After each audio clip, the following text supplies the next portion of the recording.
나에게 환경이란 여유다. 네, 환경이 줄 수 있는 거는 아까도 얘기했지만 여유인 것 같아요. 좋은 환경에서 사는 거. 나에게 환경이란 내 인생의 파트너?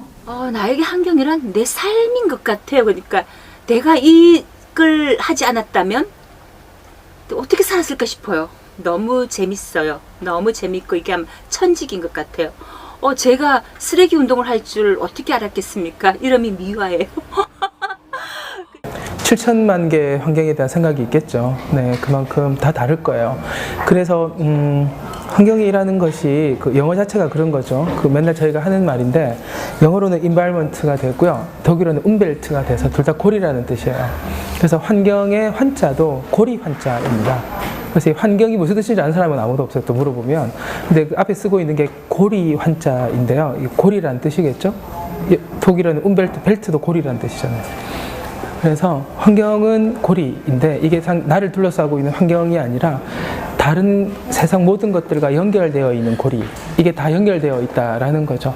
그래서 하나가 파괴가 되면 그 나머지 또 정상적으로 기능을 할 수가 없는 게 있어요. 그래서 그만큼 수많은 고리들, 그리고 수많은 7천만 개의 고리에 대한 이야기가 돼야 되겠죠.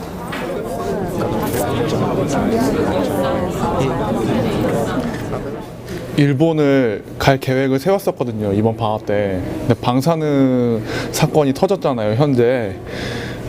그것 때문에 일본을 갈지 말지 되게 걱정을 해야 된다는 사실 자체가 되게 안타깝고. 캐나다 중학교 때 갔었는데요. 거기는 밴쿠버 갔었는데 되게 발달된 도시잖아요. 사람들도 많고.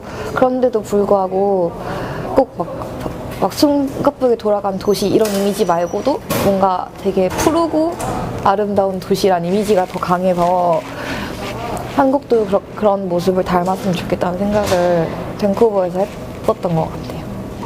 중국의 그런 어떤 산업화를 통해서 우리나라가 공기까지도 메이드 인 차이나의 공기를 먼지, 미세먼지 많고 하고 있고, 중동의 사막화를 방지하기 위해서 걔네가 하는 어떤 녹지 산업이 전 세계의 그 기류를 바꾸고 있다고 하더라고요. 그래서 미국이 갑자기 추워지고 나야가라 폭포가 얼고 하는 것들도 다 연관이 되는데, 그런 것들을 나라끼리도 다 조율을 해서 들어가야 되지 않나라는 생각이 들고, 보시다시피 녹색연합이 따뜻하지 않아요.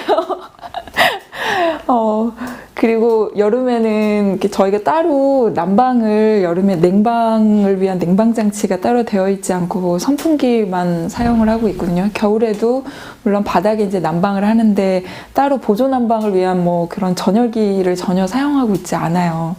그래서 추워요. 녹색연합이. 이 추위를 이제 이겨내는 이제 방법 중에 하나로 활동가들이 이거 많이 써요. 이렇게 물주머니 따뜻하게 넣어놓고 여기에 놓고 이렇게 무릎담요를 덮고 있으면 반나절 내내 따뜻한 기운이 가거든요.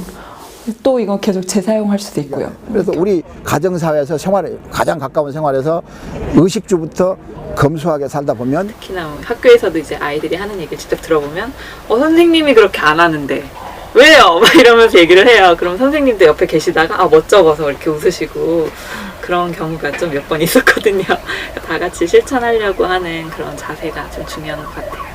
게릴라 가드닝이라고 해서 버려져 있는 땅이 있어요. 버려져 있는, 아무도 그냥 지나갔을 때 여기는 황폐한 곳이야 라고 하는 곳에 밤에 몰래 꽃이랑 식물들을 구해서 심어요. 그러면 그 다음에 보면 사실 그냥 버려져 있는 땅에는 아무나 쓰레기를 버려도 그냥 아무렇지도 않는데, 꽃이 심겨져 있으면 사람들이 쉽게 버릴 수가 없거든요. 아무리 그냥 지나가다가 본다고 하더라도. 그래서 그 프로그램을 계속해서 진행을 했어요, 몇 개월간. 그러면서 광주시청에서도 너희 하는 일이 참 좋은 일인 것 같다, 우리가 예산을 지원을 해주겠다 라고 해서 광주시청에서도 또 예산을 꽃을 사는데 비용이 드니까 그 비용을 이제 전격 후원, 그래서 더 범위 넓혀가고 원래는 한 3명이서 하다가 10명, 15명 또 지역에 있는 어린이들과 같이 하거나 학생들과 같이 하거나 하는 규모로 점점 커지고 있어요.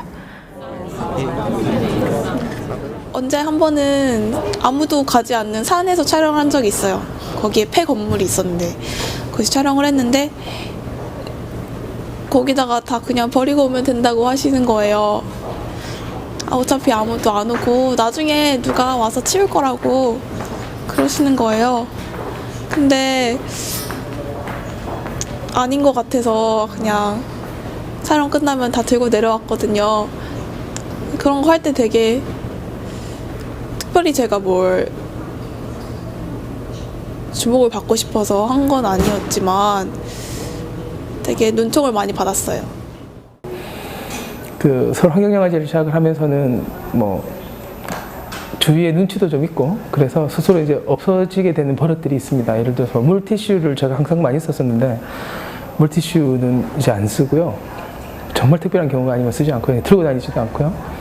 그 외에도 뭐 기본적인 우리가 일상생활에서 할 수 있는 일들, 뭐 일회용품 쓰지 않기, 뭐 안 쓰고 살 수는 없지만 그런 것들에 대해서 이런 걸 하면 안 된다라는 의식들은 확실하게 있는 편이죠. 아무래도 그래서 뭐 거대한 일을 하는 건 아니고요. 일상적인 차원에서 할 수 있는 일들은 저도 다 하고 살려고 합니다.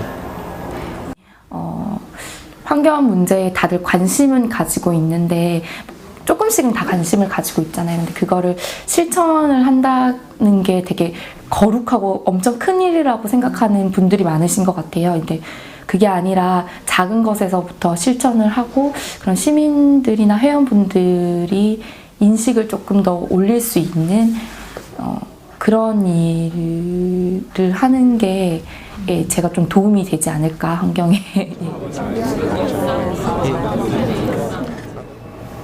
옛날처럼 그 뭐 강 같은 데도 아무 부담감 없이 뭐 그냥 한번 뛰어 들어가서 헤엄칠 수 있고 시달리고 끌려가는 게 아니라 자기들이 좋아하는 것들을 할 수 있고 서로 좀 사람 이제 이웃 아니면 서로 아껴가면서 더 서로를 끌어가는 그런 환경이 제일 좋은 환경이 아닐까. 네. 그래야 뭐 자연도 좋아지고 뭐 다 그런 게 아닐까라는 생각을 해요. 네. 정말 말 그대로 자연스럽게 살아갈 수 있는 환경이 될 수 있었으면 좋겠다라는 생각이 있습니다. 지금처럼 막 뭐 미세먼지 때문에 마스크를 쓰고 다녀야 되고 뭐 때문에 음식을 제대로 먹지 못하고 이런 것들이 아니라 정말 자연스럽게 동물과 자연과 인간이 조화롭게 살아갈 수 있는 세상이 왔지 않을까 싶습니다.